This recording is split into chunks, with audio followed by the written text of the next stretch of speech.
welcome back, everybody, to the ROS Media channel. My name's Andy. If you're with us for the first time, grateful to have you with us. We're live on socials as well, so if you are on the social platforms, please drop a comment, come and say hi. If you've got questions, more than welcome to ask questions, and we'll do what we can to answer those as well during the course of today. I'm with my good friend Ian Clifford. If you don't know who Ian is, you've probably been sitting under a rock somewhere, to be honest with you, but I hope you do know him. But if you don't, Ian is our founder and our president here at the Republic of Old Souls. And today what we're going to do is we're going to dig into something called private treasury options. Many of you have been, establishing a good relationship with us here, going through the protocols with us here, getting yourselves educated as well. And one of the options is to do with trust formation. But in particular, there are some pros and cons to how that needs to be set up. So today we're going to talk about the differences between a 98 series Grantor trust or a 508c1a ministry trust. If that sounds complicated, it's not meant to. Hopefully by the end of today, we're going to give you some clarity on what that is. So we'll pull back the curtain on that. But the reason that we're doing this, guys, is, and let's be honest, most of us who don't have this education or are coming into this fresh out the gate and this is brand new, you spend your entire lives playing a game where you feel like you're just constantly in defense, worrying about taxes, worrying about bills, worrying about government paperwork. But what if the system and its own rules actually gave you a doorway to complete financial privacy and freedom? So that's what we're going to talk about today. How can the right trust structure provide that for you? If you're feeling overwhelmed by the idea of managing trusts, or you just want to know maybe how to protect your hard-earned assets from the government and from their sort of lookup systems and digital ID and all this stuff, then this episode is definitely for you. So Ian, I'm really excited to dig into this one. Let's get into the actual subject matter of, do we go for a 98 series Grantor trust, or should someone go for a 508c1a ministry? And I think the best place to start with this is going to be this invisible divide, how the system actually traps a person's identity to begin with. You talk a lot about how the system doesn't actually interact with us as flesh and blood human beings. Can you explain what they are actually dealing with when they send us bills, taxes, paperwork, that kind of thing? Yeah, so you've got the realm of the real, the substance, the living soul, the world where you can actually touch it, you could feel it, you can speak to it. It's got substance, where the humans are, and of course that is separate from.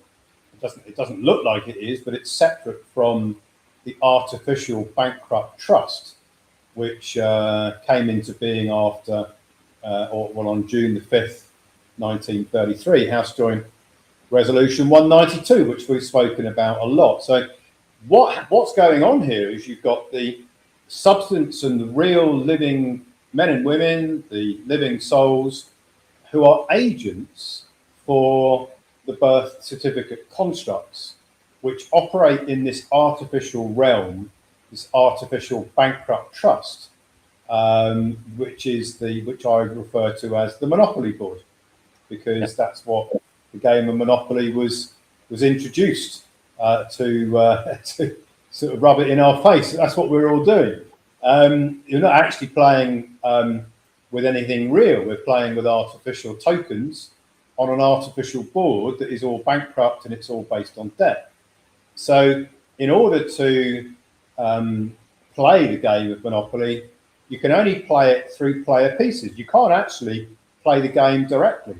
The player can never actually step onto the Monopoly board, the player being the living soul, man or woman. So you have to have a piece that you can use on the Monopoly board or within the Monopoly board system. Now, the government sets up, or the state sets us up with this birth certificate construct, decedent the state, and most people in the world don't realise that they're not the birth certificate construct. They think that they are, because it's been programmed into them to believe that they are actually the birth certificate construct, the citizen, the person, as it talks about in the legal books. But that isn't who we are. It says on the birth certificate, don't use this certificate as a form of identity. That's a pretty clear way that it's not, the birth certificate entity is not the living soul. But it does enable you to play the game of Monopoly, because you play through it. Like if you were sitting at a Monopoly board and you're moving the piece around the board, that's what you're doing in reality. You are actually moving the birth certificate player piece around the Monopoly board. And of course, you don't realise what you're doing because nobody explains it. And in order to set trusts up or ministries, they are also player pieces on the same Monopoly board. Okay. So what you're really doing is you're saying, look, I can't use the birth certificate construct this decedent estate to give me control of my moves on the board. So I need to put a new player piece on the board, and maybe you want to put more than one player piece on the board, which you can do. And then you've got an option. Do you want to put a foreign grantors trust on the Monopoly board as a player piece, or do you want to put a 508c 1A ministry on the board as a player piece? You could do both. There's no need to do both, but you could, depending on what it is you're doing. If you've got a business and you wanted to run your business privately, you might want a ministry, which is a 508c 1A. If you are just looking to run a private treasury, then you might just want the foreign grantors trust. But if you're if you're the agent for a United States citizen, then you may want the 508c 1A ministry, because that is going to give you more privacy and control than a foreign grantors trust, because there may be issues with that if you are the agent for a United States citizen, because old Uncle Sam wants you to report everything if you are operating as grantor and trustee of a foreign grantors trust. If you are the agent for the birth certificate trust, birth certificate construct, which is the citizen or person. So there's horses for courses. You can use these two structures for different reasons. There's lots of options, which is the good thing. And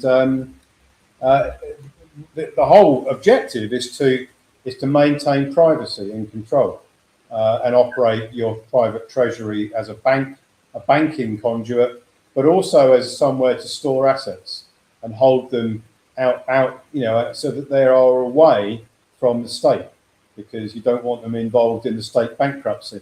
You want them separate from that. You want them under your control, and you want to be able to leave them to your heirs without tax or without seizure or anything like this. So both the 508c 1A ministry and the foreign grantors trust can achieve that, but it as I said, it's horses for courses.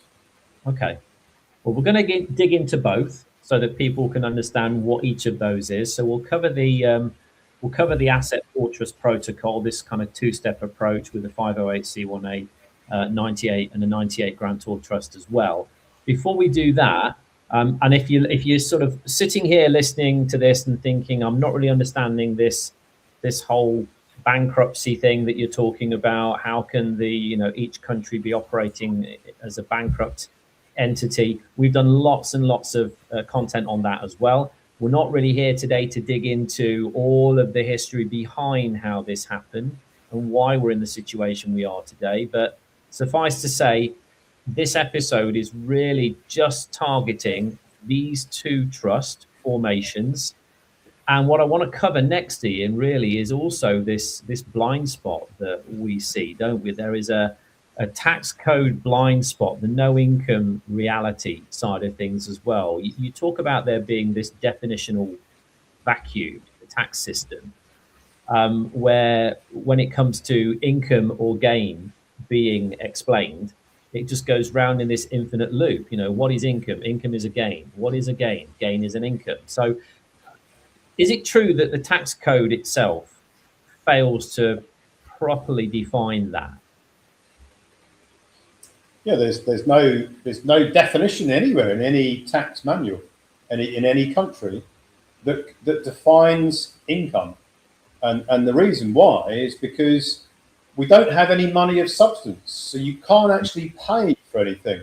All you can do is issue a promise to pay, which is a negotiable instrument. So you've got these securities which get issued, but because you can't pay for anything, therefore nobody actually makes an income. No. It sounds ridiculous, but if there's no money to pay anybody, how can anybody make an income? All you can have is more debt, because your wages are negotiable instruments. Your profits from your business are negotiable instruments. That's not money. It's accounting ledgers. So there can't be any income unless there was a way of paying for things with money of substance. So as soon as they took away money of substance, the income went with it, because it's impossible to actually have an income.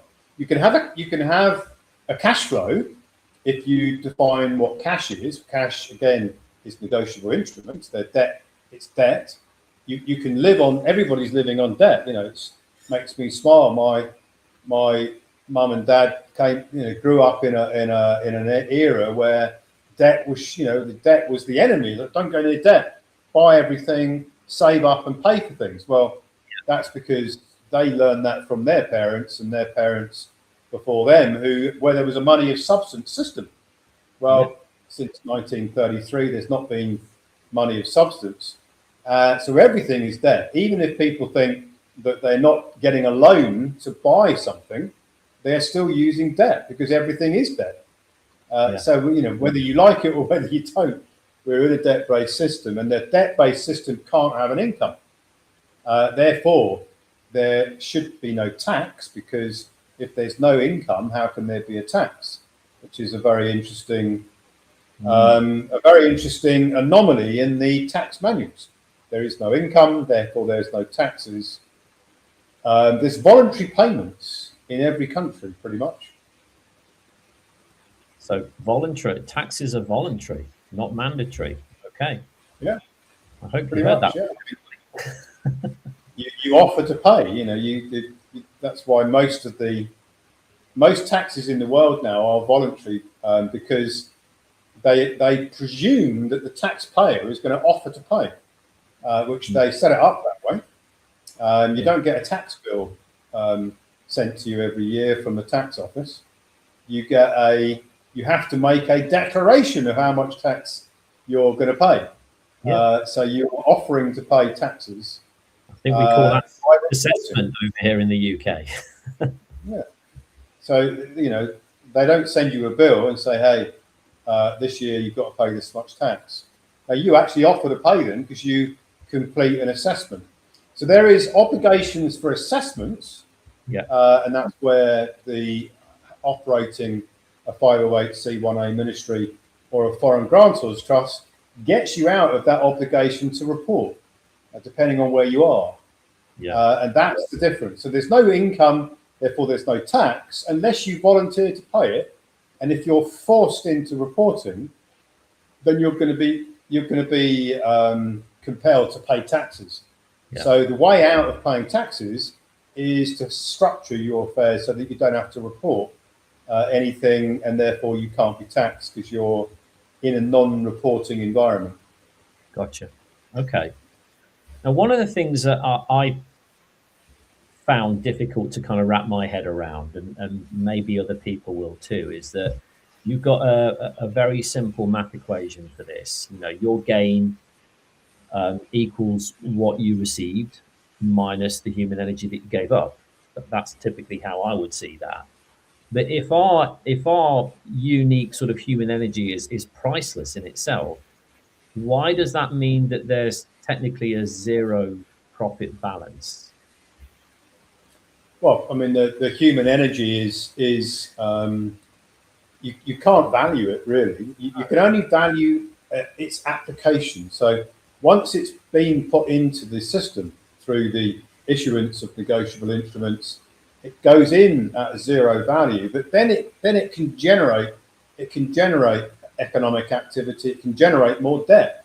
and that future value of debt in a debt-based system can create additional cash flows for those that are using the human energy, which is the banks using it as nominees. So it's all geared around basically increasing the debt. Everything that happens on the monopoly board pretty much increases the level of debt. And when people think that they're wealthy, actually all they've got is more debt, because everything is debt. Wow. Okay. Well, let's dig into the actual trusts themselves, because I think this is going to be worthwhile for people to know the differences between them. So let's talk a little bit about the Asset Fortress protocol and this sort of two-step safeguard, because this is the solution that people have been looking for. You know, that this Asset Fortress uses a two-trust sequence.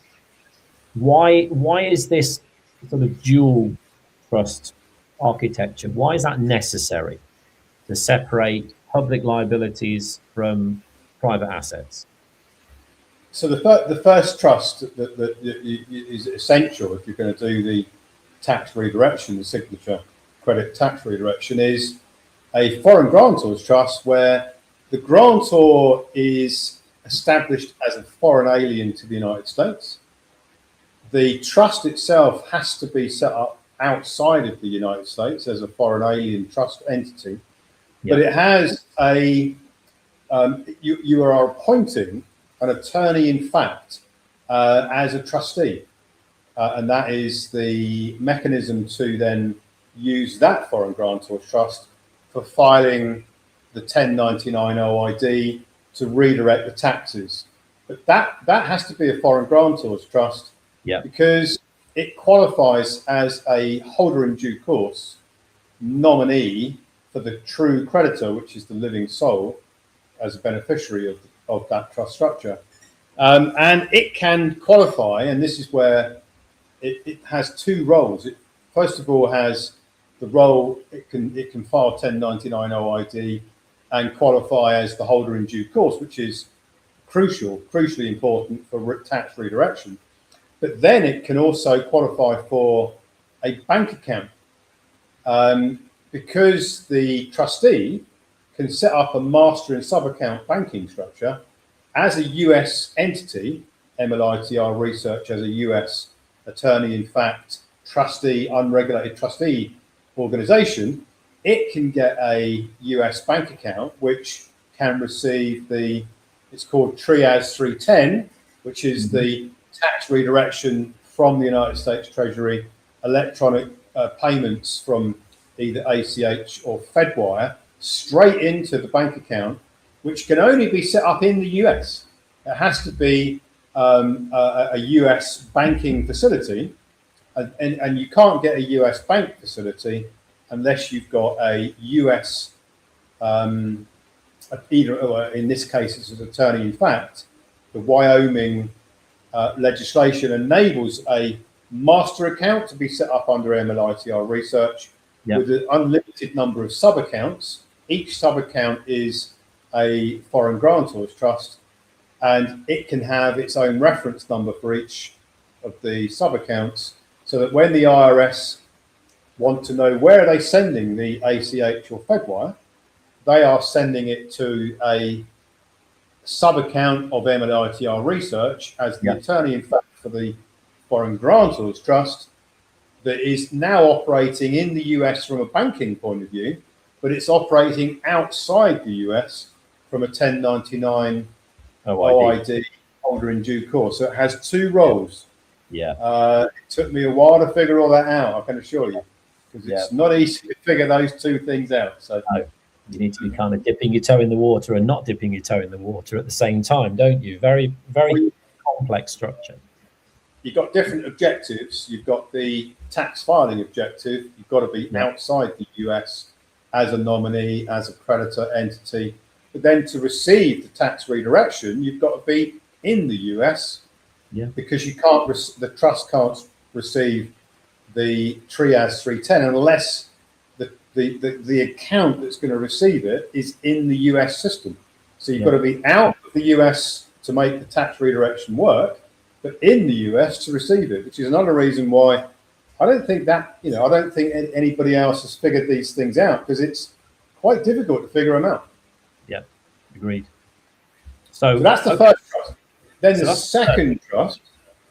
Now this is where the membership are saying that so great, fantastic, Ian, we'll let you do the complicated stuff.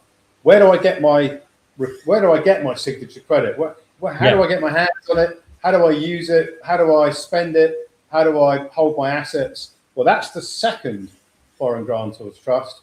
If you are an agent for a citizen or a person that is outside the US, so you're in the UK, you're in Australia, Canada, you're not an agent for a US citizen, then a foreign grantors trust can operate with the birth certificate construct, the person as the grantor, and the trustee of a foreign grantors trust, which can now open up a bank account with a similar structure, master and sub-account structure, where MLITR research can organise the master account, and all of the foreign grantors trusts can operate sub-accounts with bank cards. You won't notice any difference. And that can operate outside the US banking system, or inside, doesn't matter, inside or outside. And it can then operate as the private treasury. So foreign grantors trust number 1 will send the tax redirection to foreign grantor trust number 2. The member has 100% control of foreign grantor trust number 2, the asset fortress protocol, with a bank card, with a regular bank account or a trust bank account, can spend, receive, spend money out of that account and receive tax redirections back into that account. So that's how the private treasury works. The asset fortress can hold assets like any trust can, with a schedule. It's private. It's a private trust arrangement. It can hold the title to private assets or to any asset that you want to put in there. So that's the private treasury asset fortress protocol. And then, of course, you've got people inside the US who are agents for birth certificate constructs, but those birth certificate constructs are registered in the United States, and that's where the reporting problem comes from, with regards to, you could set up a foreign grantor's trust as a trustee, but then you've got a problem, because then you're going to be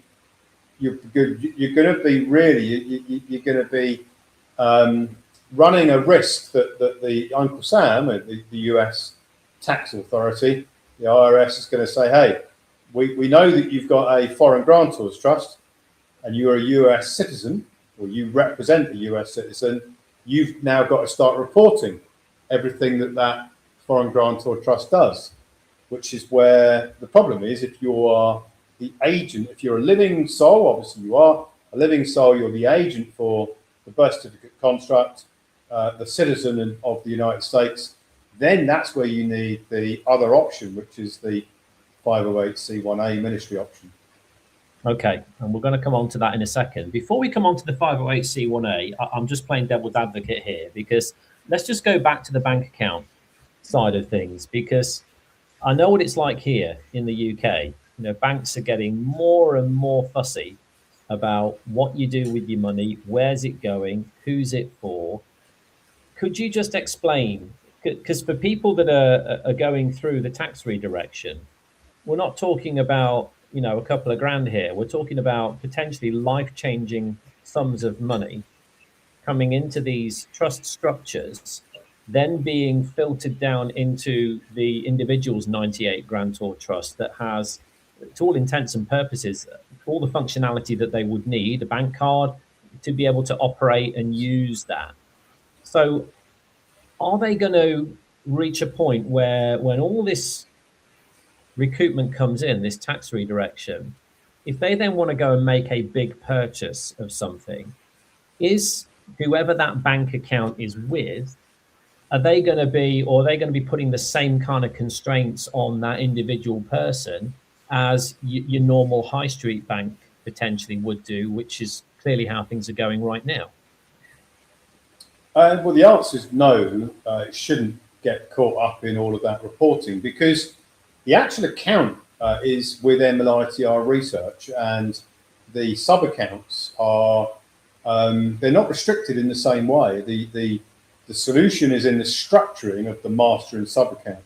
So the sub account is actually a sub account of a master. There should be no restrictions at all on the master account. And everything that's going on in the sub accounts is private. It's not going to be constrained in the same way as if you went to a bank and said, I want you to give me an account, and by the way, I've got $2 million a year that's going to come into it, and I'm going to be, using it for all sorts of purchases. Most banks are going to constrain that. They're going to want to know what's going on. They're going to want all sorts of declarations. But because the structure itself, the master and sub account structure, operates separately in a different way to regular consumer banking, it's basically institutional banking. So if you move in the word I used to move in with fund management, wealth management, there's no checks and balances. Very large amounts are moved around in institutional in the institutional banking world every day, every moment of every day. So if you've got a master account, which is an institutional grade account with a lot of sub accounts, the banks aren't going to worry about the value of transactions going on, because institutional banking regularly moves very, very large, multi-million dollar transfers every day. Is nothing unusual in institutional banking, and that's really what we've got here, is an institutional master and sub account structure. Okay. You mentioned that the actual sub accounts, that the beneficiaries of those sub accounts are held private anyway. So I'm assuming that the banks themselves don't even need to know who 3 years. We can set the asset fortress up and the Trias 310 tax filing Grantor trust, where the banks don't actually even need to know who the beneficiaries of those trusts are. Wow. Completely private. Yeah, amazing. They're only interested in basically in the master account. All the due diligence is done at the master account level, and the sub accounts don't really get involved in all that due diligence stuff. As long as the origins of the funds coming in, which is the United States Treasury, doesn't get any cleaner than that from a banking point of view. That's what they care about, is where are the funds coming from? Well, they're coming from the United States Treasury, so that's hardly likely to be money laundering or proceeds of crime if the Trias 310 transfers are coming straight from the United States Treasury. Yeah, okay. An amazing structure, very, very different to probably what you guys have all been used to, with having to form all your ID together and fill out forms to prove who you are, even sometimes having to go through that rigmarole again when you want to draw money out. It's getting crazy these days. So none of that, which is amazing. This is financial engineering, and it's blending a whole range of different options together to make up the solution. It's like making a cake. You start with all these different ingredients. You've got to know how to put them together to make that perfect cake. And that's what I do. Financial engineering is my thing. So, yeah, amazing. Let's talk about the 508C then, Ian. So you've mentioned the dual 98 Grantor trust. We've looked at that side of things.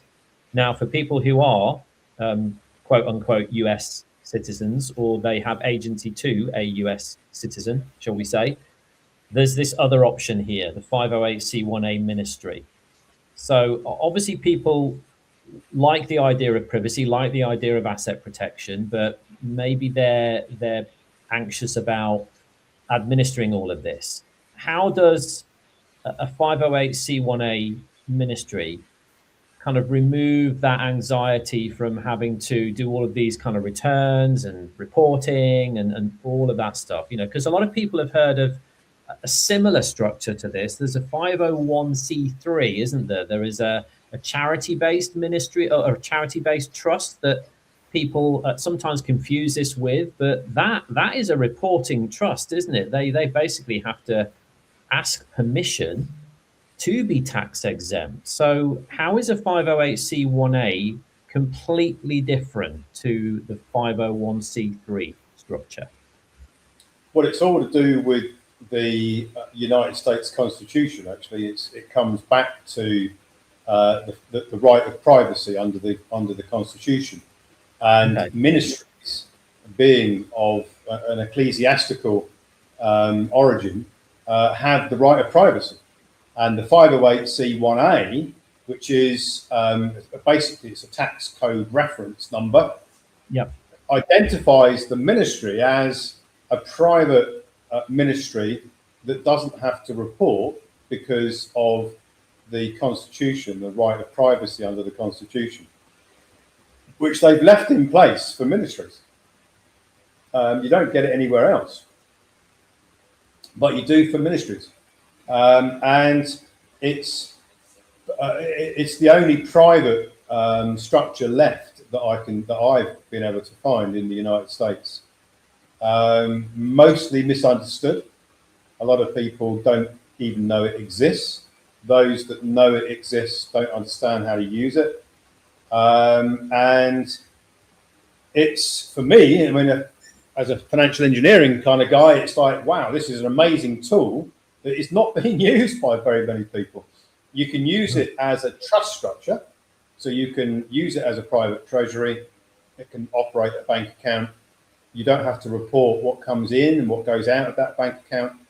But you can also use it because it is a trust structure. You can hold it. You can use it to hold assets, same as the foreign grantors trust. But also, if you're running a business and you want to convert your business into a cause, so go from commerce to cause, then you can reshape and reframe your business into, instead of people paying fees or you earning commissions or margins or whatever it is you earn, is you can reframe those as donations, and donations that are being received by a 508c1A ministry, which is a non-profit organization, you can now receive all of those donations equivalent to the fees or commissions or whatever it is that you're getting now, but you don't have to report them. No taxes, no reporting. So in addition to the 508c1A being a private treasury for receiving the signature credit tax redirection, you can also run it as a vehicle for donations, non-reportable donations, which if you're running a business, then why would you want to report your cash flow coming in and pay tax on it? You don't need to. Wow. What about audits? So I get that you don't have to report. I understand that. So we've spoken a little bit about that. But what about in terms of the law and how that kind of fits in here? Does it protect ministries from being harassed or audited with the same kind of cooperation? Under the United States Constitution, the ministry has right of privacy. There is no audit because there's no reporting. It's non-profit. It's actually perfectly aligned to the fact that there's no money of substance, because you can't make an income, and if you're not reporting anything, then there's no way that you can ever be audited, because you're not, the government doesn't, the United States doesn't know what you're doing because you're not reporting to them. You don't have to report because there's no legislation forcing you to do it. And even if you did report, you're non-profit, so you're not making an income anyway. So not that anybody would want to report, I'm sure, voluntarily. If they don't have to, I'm sure they won't. So I certainly wouldn't be reporting anything in a ministry if there was no obligation to do so. No. So there's another section here that I was toying with talking to you about, and we can cover this if you want, Ian. I know we've obviously covered the differentials here between the 508c and the 98 Grantor Trust, which is clearly what we wanted to do. So for people outside the US, so for me, for example, I'll have a 98 Grantor Trust.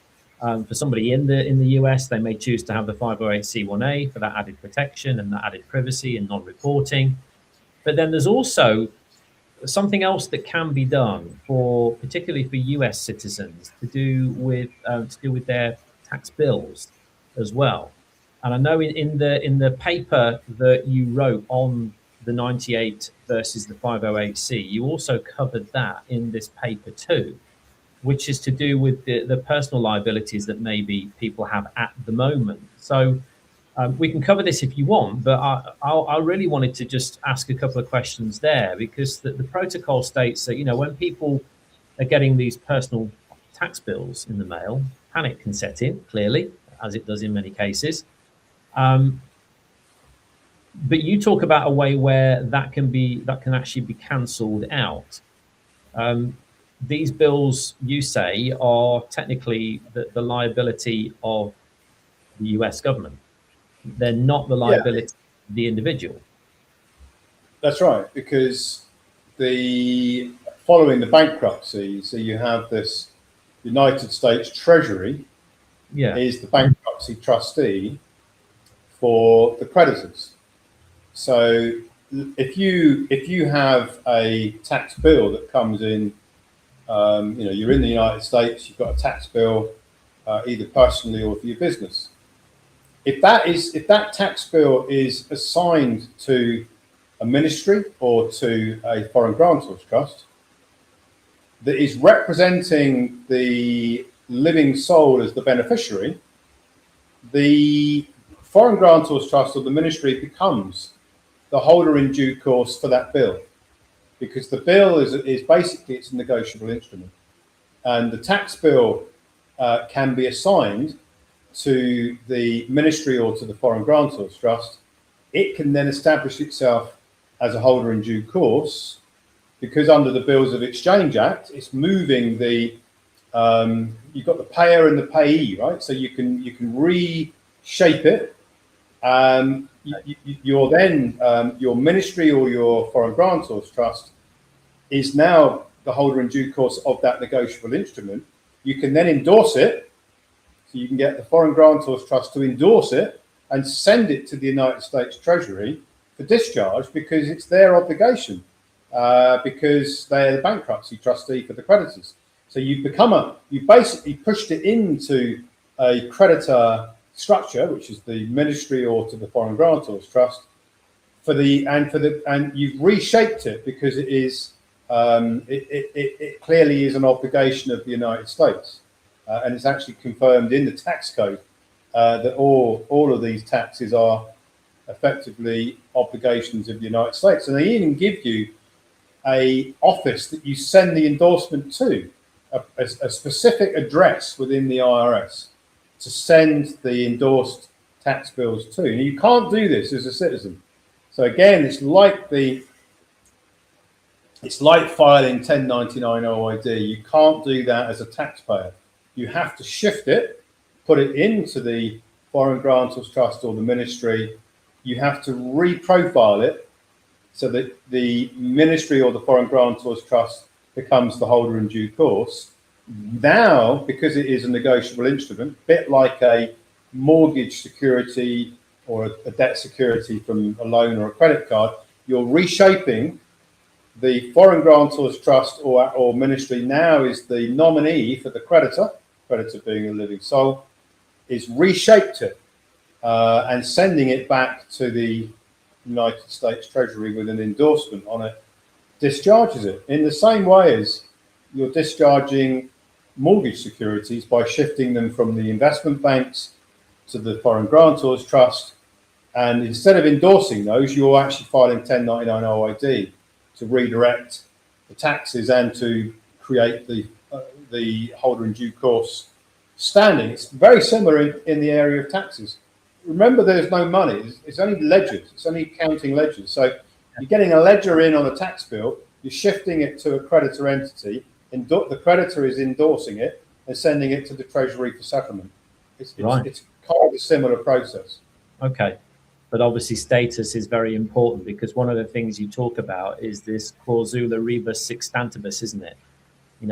Correcting the wrongs. Or talk to me a little bit about that, because obviously this status change is an important part of this. I mean, agency, I understand the agency trap. People need to understand the agency trap. But if you've got this structure behind it, as in a 98 series Grantor trust that can create that status or that standing as creditor, as holder in due course, where does the agency side of things come into play there, or does it? Well, the grantor on a foreign grantor's trust ordinarily would be operating under what's called executor de Sontor, which means that it is operating in fraud because the living soul is the agent for this birth certificate construct and becomes the executor of the decedent estate. But it's the executor, whilst it is operating as if it were the birth certificate construct, it's therefore it's impersonating the birth certificate construct, and it's also deemed to be dead. So in ordinary course of events, the living soul is an agent for this birth certificate construct. There's two problems with that. One is it's presumed by the state to be dead because it never declared itself to be alive under the Sesquivay V Act of 1666. But secondly, it's holding itself out as if it were the birth certificate construct, and that creates this executor de Sontor, where the living soul is occupying the office of the decedent estate in all of its wrongs, as the executor of all the wrongs, which is the executor de Sontor. So the envoy protocol, what it does is it declares that the living soul is alive and it's not dead and lost across the seas, because that's done by declaration, and then it says, look, if I'm going to use this birth certificate construct, I'm doing it openly as its agent, and I'm not holding myself out as if I am it. So it just puts, if you ever have to sign anything or engage in some kind of contract, you can use the birth certificate construct and just put underneath agent for underneath, and that then means that you're not saying that you are the birth certificate construct. You're saying that you are the agent for it, but you're not it, and that cleans it up. That was going to be a question, to be honest with you, because if you make this big shift, I mean, how does your day-to-day relationship with commerce change now that you've declared that you are not agent for? Yeah, I mean, if you think of it like this, right? So if somebody said to you, okay, who are you? And you said, oh, my name is Tesco. And they said, well, hold on a minute. Isn't there a shop called Tesco? And you say, yeah, that's me. I am Tesco. And they say, well, that's weird because I thought Tesco was a company. And you say, well, actually, no, really what I mean is I'm the shareholder of Tesco's. But I call myself Tesco's. So that's like the birth certificate construct. The shareholder would be like it's a little bit different because actually the state is in control. But you get the point that you can't say you are the company. You can say you are the agent for the company, which is the agent for the birth certificate construct, the shareholder of the company. But you can't go around saying your Tesco's or your Walmart or your IBM or your Microsoft. You can say you're a shareholder of it. You can say you're the agent for the birth certificate construct. That would be true. But to go around saying that you are the construct or you are the company, that's an impersonation fraud, and that's what makes the executor de Sontor. It's a little worse actually because the birth certificate construct it's a trust entity, and if you go around saying that you are it, then you're committing a trust fraud, which is actually a worse misdemeanor than saying you're Tesco's. Not that you probably want to say you're Tesco's. No, sure, but you get the point. But I do get the point. And I think for people who, when you think about how we've lived our lives and how we've introduced ourselves, whether it be to individuals or whether it be to other corporations or to the bank or to someone that's asked for ID or whoever it may be, the school on behalf of our children. There's so many different areas in life where we've just gotten used to introducing ourselves as what's on the birth certificate, the name that's on the birth certificate. So to then kind of have that shift away from that and be agent for is it's just a change. It's a big change for people to just get used to, I would imagine. But it doesn't stop them functioning, is what you're saying. It doesn't stop them functioning in the world we live in. You just Makes have no to difference. approach it in a slightly different way. That's all. I mean, if you, a lot of people say, oh, if I start using the birth certificate, I'll be in joinder with it. Well, Yeah. you can't avoid joinder because you thought you are already the agent for it. You just need to say I'm the agent for it, and that's the solution. So. Okay. We've had a question come in. So Anne-Marie, thank you for your question, and thank you for your kind comment. She's put awesomeness. Thanks for being here. Can this be done in Jamaica? Yeah, I mean, you can do anything that we've talked about so far. Foreign grantors trust, no problem at all. You are, in fact, if you are the agent for a Jamaican citizenship, then you absolutely can get a foreign grantors trust with an EIN number. You absolutely can redirect taxes. The Jamaican banks are 100% in the United States banking system, so you can redirect your taxes there up to $2 million a year without invoking a manual review, which is what we want to avoid. And you can hold all your assets in the Asset Fortress Protocol, or if you want to run a business, you can get a 508c1a and go into that commerce to cause solution. So yeah, it's all available for Jamaica for sure. And to me, there's so many benefits to businesses doing that. There really is. I mean, the glaringly obvious one to me is just imagine being able to outwit your competitors by not even having to charge VAT, but still maintaining your profit margins. That in itself, just think about that one for a second. That's just one little tweak that you could make there operating as a ministry. Well, imagine if you imagine, and if you're into history, and I used to read a lot of history, you never used to have to tell the government what you were making. Back in the old days, taxes came in allegedly to finance a war. Strangely enough. So there's that war again, the war thing that tips the humanity into a new way of doing things. Yeah. Well, if you were a merchant many years ago, you wouldn't be paying the government any taxes unless you wanted to. You wouldn't even have to disclose anything. You just carry on with your trade, your merchant trade, whatever it was. But it's only since they brought in the Taxes Acts and made it such that people volunteer to pay them without realising they are volunteering to pay. That we've had these tax problems in the world that we're living in. But you see, that's when the living man or woman was actually operating in substance, when there was substance money. That's before the bankruptcy. It's before the usufruct system came in, which is probably why the governments, they would raise taxes in a different way. They might tax the landlords, or they might tax different things. But the average guy who was operating a business back in the day, there was no taxes. No. Then he came in to finance I think it was it started off in the UK, actually, in England, when they were fighting the French. And I think they had to get the taxes, allegedly raised taxes, so that they could build out an army and a navy and all that kind of thing to fight the French. I think that's where it all came from.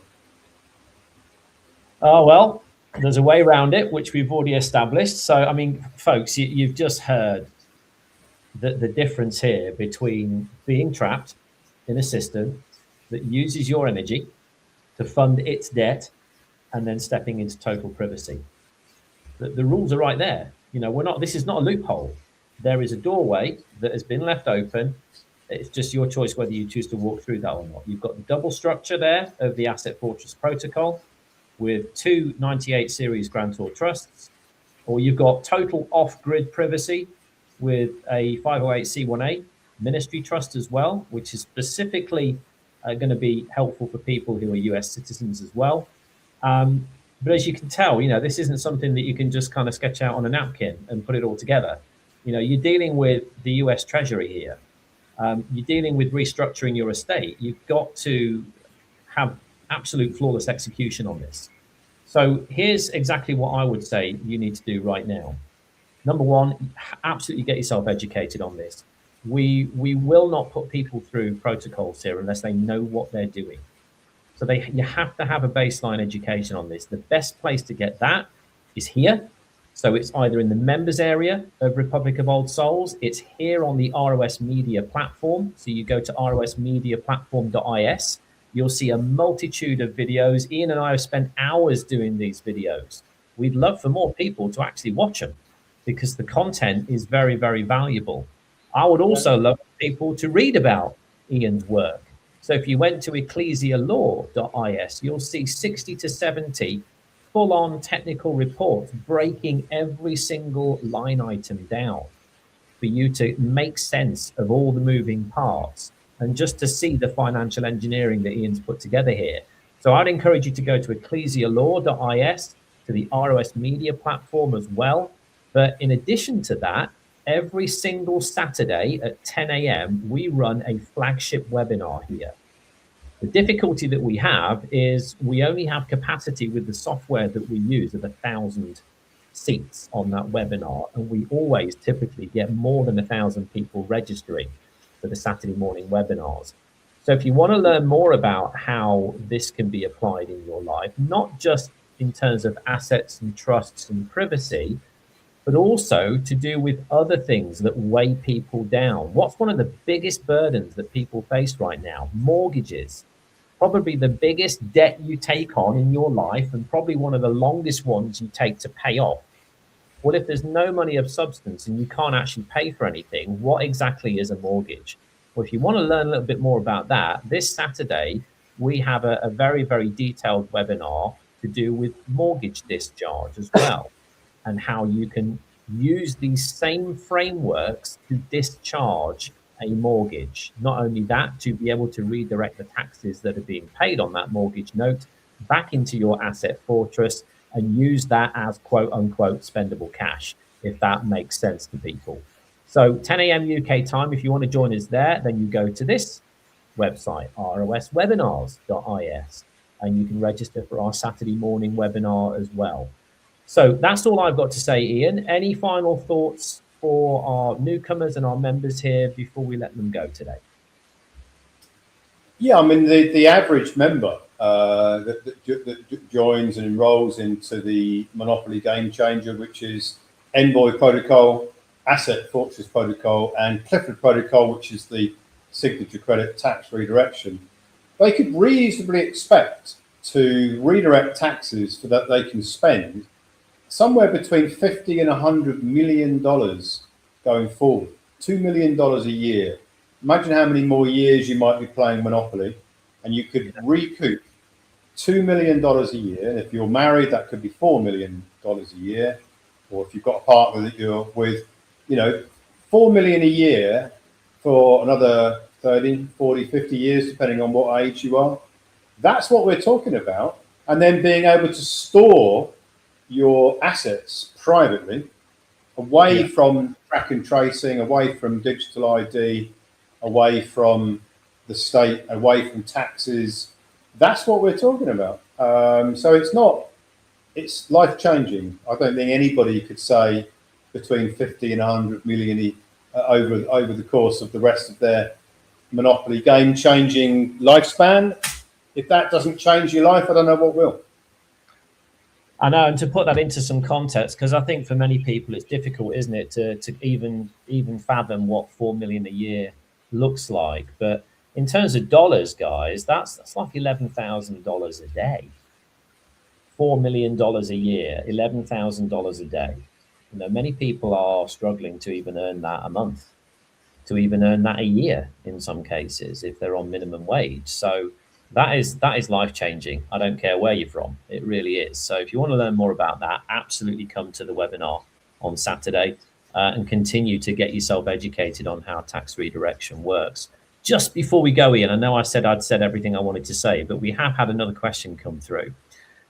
which is so thank you for that. It says, what about if you live in the USA and you've changed your political status from a US citizen to a non-resident alien? Does that change anything?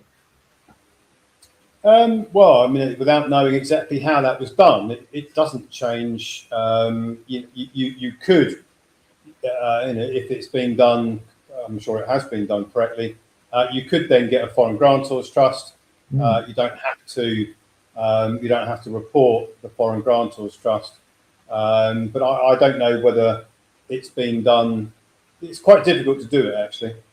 So I'm going to be cautious and say it might not have been done exactly the way that the establishment wants it to be done. So therefore, you'd be probably safer to do the 508c1a ministry, just in case Uncle Sam said this non-resident alien status that you think you've got, maybe you haven't got it in the way that they recognise it, and then they could start to make you report on your foreign grantor's trust. So, for me, to be cautious, I would use the 508c1a ministry as the private trust. As the private treasury. So. Gotcha. Well, thank you for the questions, guys. Thank you for the answers, Ian. I hope you've enjoyed today's session where we've gone through those differentials between a 98 and a 508c.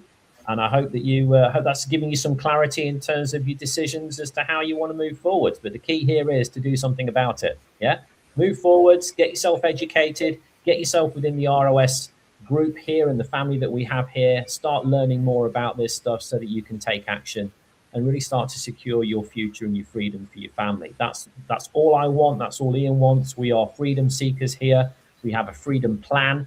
That is the big goal in terms of what we want to achieve.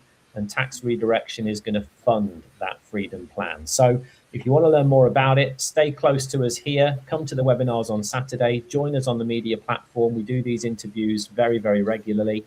And we look forward to doing the next one. So for now, have a great day, guys. And we will see you on our next episode. Bye for now.